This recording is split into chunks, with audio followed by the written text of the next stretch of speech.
नवभारत साक्षरता अभियानांतर्गत अक्षरांची परीक्षा मूल तालुक्यातील 16 परीक्षा केंद्रावर घेण्यात आली। या परीक्षेमध्ये केंद्र सरकारच्या शासन निर्णयाप्रमाणे 15 वर्षे पुढील असाक्षर ज्यांना वाचन, लेखन, संख्याज्ञान त्यावरील क्रिया स्वयंसेवकाच्या माध्यमातून वर्षभरात ती पूर्ण करण्यात आली। शिक्षणाला वयाची मर्यादा नसते हे आज पुन्हा सिद्ध झाले। मूल तालुक्यात नवभारत साक्षरता कार्यक्रमांतर्गत घेण्यात आलेल्या परीक्षेत वयोवृद्ध नवसाक्षरांची मोठ्या उत्साहाने सहभाग घेतला।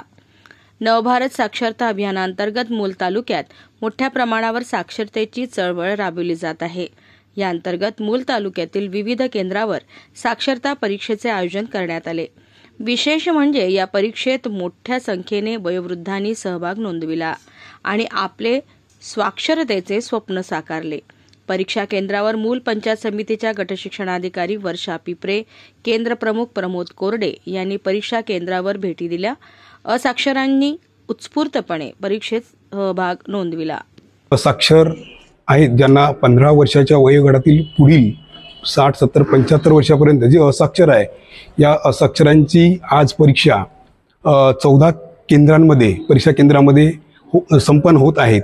यामध्ये 261 असाक्षर हे साक्षरतेकडे वाटचाल करत आहेत। या सर्व साक्षरांना आज परीक्षा माध्यमातून साक्षर झाल्यानंतर 2027 पर्यंत त्यांना कायदेशीर ज्ञान, संगणक, डिजिटल साक्षर अशा प्रकारचे उपक्रम घेऊन त्यांना आपलं जीवन कसं जगता येईल, साक्षरतेसाठी वाटचाल करण्यासाठी केंद्र शासनाने 2027 पर्यंतचा हा उपक्रम होऊ घातलेला आहे।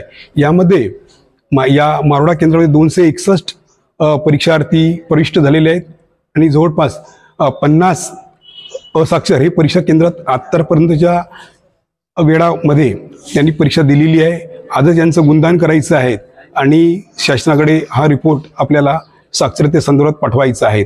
अशी सुरळीत भयमुक्त वातावरणामध्ये आणि खरोखरच असाक्षर स्वयंस्फूर्त याने परीक्षा देण्यासाठी परीक्षा केंद्रावर उपस्थित झाले।